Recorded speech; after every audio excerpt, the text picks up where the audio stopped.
ধন থাকে মানে তাহলে সবাই নামো। পুকুরে নেমে গিয়ে গুপ্তধন তুলে আনো। পুকুরে তো তেমন জল নেই, হাঁটু সমান জল রয়েছে। পাগল নাকি? এই রাতের বেলা কে পুকুরের মধ্যে নামবে? তাছাড়া ওই গুপ্তধন কিনা সেটাও তো জানা নেই। যদি কোনো অপশক্তি হয়?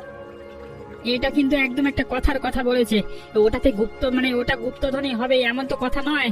ওটা হতে পারে কোনো একটা অভিশপ্ত জিনিস, আমরা তুলতে গিয়ে 3 গ্রাম অভিশাপে ভরে যাব। তাহলে এখানে এত রাতে ডেকে আনবার মানেটা কি? অভিশাপ পুকুরের ভেতর আছে, পুকুরের ভেতরেই থাক, ওটাকে ওপরে তুলে আনবার কি দরকার? আমি বলি কি, আমি পুকুরে নামি, তারপর ওটাকে তুলে আনি দেখি। ওইভাবে তো রহস্যের মধ্যে থাকা উচিত নয়। তুই নিজে বিপদে পড়ার কথা ভাবছিস?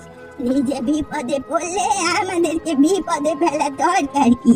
এই পুকুর কিন্তু 3 গ্রামের মুখেই রয়েছে।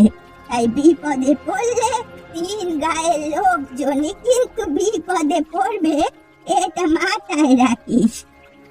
একটা কাজ করো, সবাই সবার বাড়িতে ফিরে যাও, ওটাকে ওটার মতোই থাকতে দাও। চলো চলো, আর দেরি করো না। আচ্ছা বলতো যদি ওই পুকুরের মধ্যে টকটকে আলোটা কিসের? আমার তো মনে হচ্ছে ওখানে দারুণ খেলনা রয়েছে।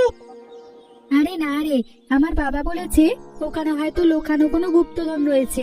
আমার বাবা যদি সুযোগ পায়